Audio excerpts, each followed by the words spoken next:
Ada apa tuh? Ada Ulan, ada Rofi, ada Ica, ada Laras. Bukan itu. Kami dari kelompok 1 akan membuat video perkenalan. Perkenalkan, kami yang beranggotakan saya sendiri yaitu Nurdaya Fadilah. Saya Iqbal Alwadi. Saya Rofi Junita Sari. Saya Ramadhani Salsabila. Saya Debbie Mutia Rahmi. Saya Oktagia Ramadhani.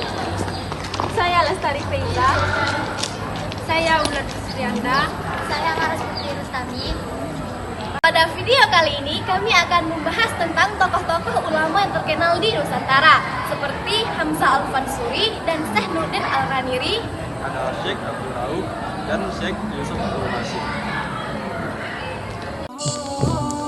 Nama populernya adalah Syekh Hamzah Al-Fansuri atau Hamzah Al-Fansuri. Hamzah Al-Fansuri hidup pada abad ke-10 Hijriah. Beliau berasal dari Baru, sebuah kota kecil di pesisir barat Sumatera Utara yang dikenal sebagai pusat perdagangan dan pendidikan Islam pada masa Kerajaan Aceh Darussalam. Salah satu tokoh ulama sufi dan sastrawan yang terkenal di Nusantara pada abad ke-16. Dalam sastra Melayu, ia dikenal sebagai genre syair. Beliau menulis banyak syair yang berisi tentang tasawuf, tauhid, akhlak, cinta, dan keindahan. Beberapa syair yang terkenal antara lain syair burung pingai, syair bagang. Setiap syair terdiri dari 13 sampai 21 bait, dengan setiap bait terdiri dari 4 baris yang berirama AA. Beliau juga menulis 3 risalah prosa yang menjelaskan tentang ajaran tasawufnya, yaitu Syaraf Al-Siqih atau Minuman Para Pencipta dan Kitab Al-Muntahi atau Kitab Puncak. Beliau dianggap sebagai salah satu tokoh yang meletakkan dasar-dasar sastra Indonesia. Perilaku teladan yang dapat kita contoh dari Hamzah Al-Fansuri. Yang pertama, seorang penulis produktif tentang ilmu keagamaan dalam bentuk syair, puisi, dan prosa. Dalam karya Hamzah Al-Fansuri, kita dapat mengambil makna yang terkandung dalam karya-karyanya. Yang kedua, beliau adalah seorang sufi yang berani menyampaikan pikiran-pikirannya secara terus terang, terutama melalui tulisan-tulisannya. Yang ketiga, beliau diakui sebagai seorang sufi ilmuwan bidang tasawuf yang terkenal di Nusantara. Yang terakhir, pandai dan fasih berbicara berbagai macam bahasa.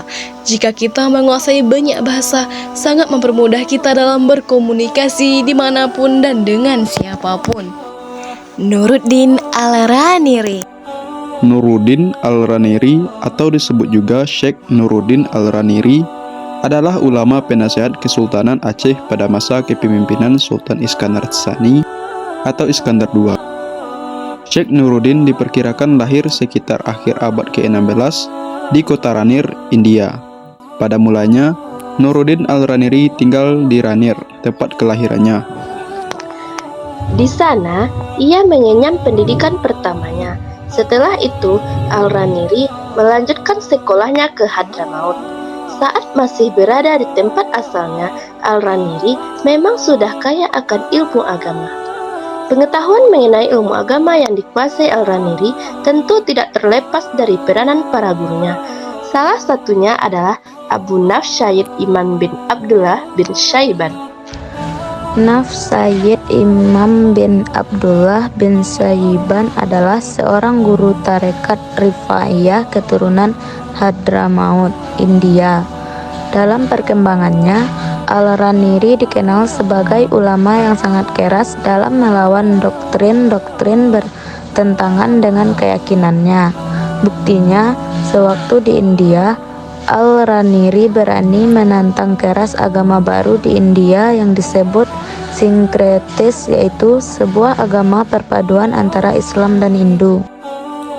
Dalam sejarahnya, Nuruddin Al-Raniri memiliki pengetahuan yang luas meliputi sufisme, kalam, fikih, hadis, sejarah, dan agama.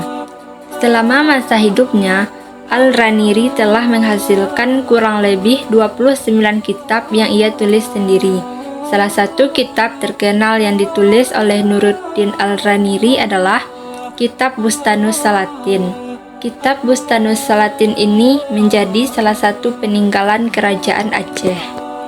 Kitab ini ditulis oleh Al-Raniri sejak masuknya penggunaan bahasa Melayu dalam berbagai bidang di kerajaan, yakni sekitar tahun 1638 hingga 1641, tepatnya pada masa kepemimpinan Sultan Iskandar Muda.